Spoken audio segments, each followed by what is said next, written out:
Let's make healthy আটা bread. একটা পাত্রে প্রথমে ছোট কাপের 2 কাপ ঈষদুষ্ণ দুধ নিয়ে নিতে হবে। তার মধ্যে 2 চামচ জ্যাগেরি পাউডার, তোমরা চাইলে এখানে সুগারও ইউজ করতে পারো। এরপরে বড় চামচের 1 চামচ ড্রাই ইস্ট। আমি এখানে ড্রাই ইস্ট ইউজ করছি, ইনস্ট্যান্ট ইস্ট ইউজ করছি না বলেই এই স্টেপটা করা, আদারওয়াইজ আমরা ডিরেক্ট ইস্টটা ইউজ করতে পারতাম। এরপরে অল্প একটু রিফাইন্ড অয়েল দিয়েছি। এরপর এটাকে ঢেকে রেখে দেবো অ্যাক্টিভ হওয়ার জন্য। দেখো আফটার 50 মিনিটস কত সুন্দর বাবল ফর্ম করেছে। এই ফোমি টেক্সচারটা দেখে বুঝতে হবে যে তোমার ইস্টটা অ্যাক্টিভ হয়ে গেছে।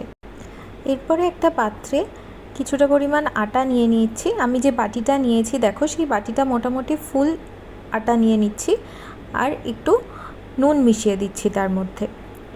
এরপরে আমাদের যে অ্যাক্টিভ ইস্টের মিক্সচারটা ছিল সেটা আস্তে আস্তে পার্টে পার্টে এই আটার মধ্যে আমরা মিক্সড করব, আর আটাটাকে সুন্দর করে অ্যাসেম্বল করবার চেষ্টা করব।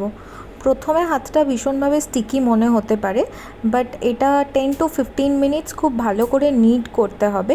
আস্তে আস্তে এটা অ্যাসেম্বল হয়ে যাবে। যদি খুব বেশি স্টিকি মনে হয় তাহলে তোমরা চাইলে অল্প করে একটু আটা মেশাতে পারো। খুব বেশি আটা মেশানোর দরকার নেই, অল্প একটু মেশালে আর 10-15 মিনিট নিড করলে জিনিসটা খুব সুন্দরভাবে অ্যাসেম্বল হয়ে যায়।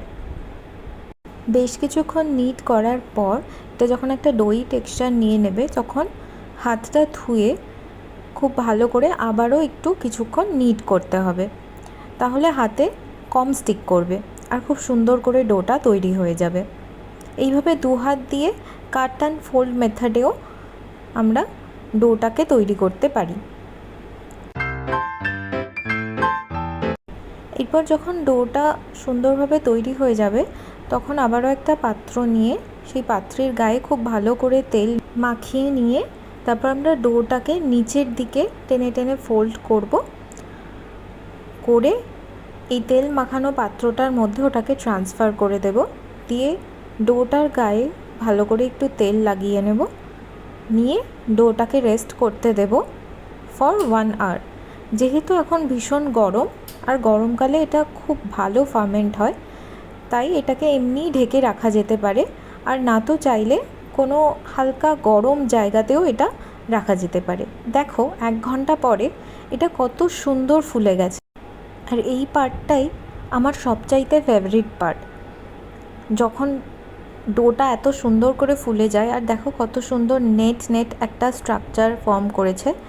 তো এটা থেকেই বুঝবে যে তোমার নিড করাটা একদম পারফেক্ট হয়েছে আর ব্রেডটা খুব সুন্দর করে ফুলবে। এবার একটা পাত্রে আবারও একটু ড্রাই আটা আমরা ডাস্ট করে নেব, আর আমাদের ডোটাকে ওটার উপরে ট্রান্সফার করব। এই সময়তে খুব বেশি নিড করবার দরকার নেই, হালকা হাতে আমরা ডোটাকে ফ্ল্যাট করে নেব। পুরো থালাটার মধ্যে সুন্দর করে হাত দিয়েই আমরা ফ্ল্যাট করে নেব। এখানে বেলনার ইউজ করার কোনো দরকার নেই, হালকা হাতে এটাকে ফ্ল্যাট করব, খুব বেশি পাতলা করবারও দরকার নেই।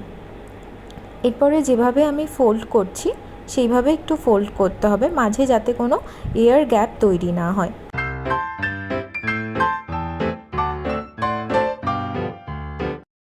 এইভাবে সুন্দর করে ফোল্ড করে নেওয়ার পর একটা ব্রেড টিন নেব, বা বাড়িতে থাকা যে কোনো টিন নিয়ে নেব, যে কোনো বেকিং ট্রে নিয়ে নেব। তারপর সেটাকে অয়েল ব্রাশ করে সেটার মধ্যে এই ফোল্ড করা ডোটাকে সুন্দর করে প্লেস করে দেব, আর এইটাকে 45 মিনিটস মতন রেখে দেব আবারও রেজ হবার জন্য। এটা খুব সুন্দর করে আবার ফুলে যাবে। ডোয়ের ওপরে একটু হালকা করে তেলও ব্রাশ করতে হবে। তারপর এটাকে ঢেকে আবারও একটু উষ্ণ জায়গায় প্লেস করে রেখে দিতে হবে। দেখো আফটার 45 মিনিটস ডোটা কত সুন্দর সাইজে ইনক্রিজ করেছে, কত সুন্দর রেজড হয়েছে। এরপর আমরা একটা মিল্ক আর জ্যাগেরি পাউডারের মিক্সচার বানিয়ে নিচ্ছি। এখানে চাইলে মিল্ক, বাটার আর সুগারেরও মিক্সচার বানাতে পারো। সেটাকে খুব সুন্দর করে ডোটার ওপরে ব্রাশ করে নিচ্ছি। এই স্টেপটা করার কারণ হচ্ছে ব্রেডে যে গোল্ডেন ব্রাউন কালারটা আসে সেটা কিন্তু এটার জন্যই আসে। তাই সুন্দর করে আমরা এই মিক্সচারটাকে ব্রাশ করে নেব ডোয়ের ওপরে। এরপর আমার বাড়িতে কিছু সিড মিক্সড ছিল, like pumpkin seed, flax seed, chia seed. তো আমি সেগুলোকেই একটু ব্রেডের ওপরে দিয়ে সুন্দর করে ডেকোরেট করে নিচ্ছি। এটা টোটালি অপশনাল একটা স্টেপ, তোমরা চাইলে অ্যাভয়েড করতে পারো, আর চাইলে তোমরা অন্য কিছু দিয়েও ডেকোরেট করতে পারো। আমরা যতক্ষণ এই ডেকোরেশনটা করছি ততক্ষণে আমাদের মাইক্রোওয়েভ ওভেনটাকে 180 ডিগ্রি সেলসিয়াসে প্রি হিট করে নিতে হবে। প্রি হিটেড মাইক্রোওয়েভ ওভেনে আমরা তারপরে এই ব্রেড টিনটাকে প্লেস করে দেব, আর আবারও 180 ডিগ্রি সেলসিয়াসে ফর অ্যাবাউট 35 মিনিটস আমরা ব্রেডটাকে বেক হতে দিয়ে দেব। Let's wait and see the result.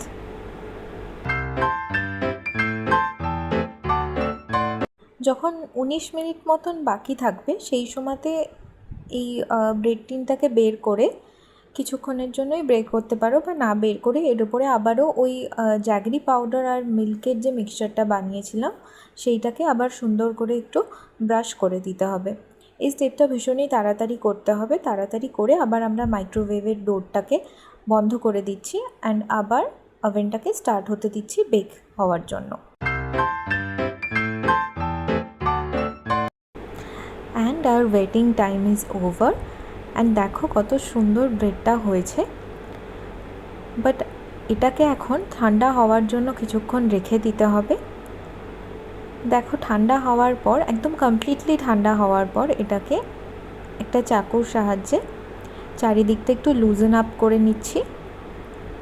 তারপর ব্রেড টিনটাকে উল্টালেই দেখবে খুব সুন্দর করে ডিমোল্ড হয়ে যাচ্ছে ব্রেডটা। আর ব্রেডটা দেখো কত সুন্দর গোল্ডেন হয়েছে আর ভীষণই সফট হয়েছে। আমি তোমাদেরকে কেটেও দেখাচ্ছি, এটা ভীষণ সফট হয়েছে। অ্যান্ড ট্রাস্ট মি, আমি কোনো প্রফেশনাল বেকার নই, বাট তাও আমি বাড়িতে এটা বানানো ট্রাই করেছি আর তোমাদের সাথে তাই জন্যই শেয়ার করলাম। এটা ভীষণ ভালো খেতে হয়। ইভেন বাজার থেকে কিনে আনা ব্রেডের চাইতে এটা অনেক বেশি হেলদি, আর নিজের হাতে বানানোর এবং বানিয়ে খাওয়ার মজাটাই কিছু আলাদা। সো আমি চাই তোমরাও বাড়িতে ট্রাই করো অ্যান্ড লেট মি নো কেমন হলো আর তোমাদের ভালো লাগলো কি না। So tata. আর যদি ভালো লেগে থাকে please hit the like button.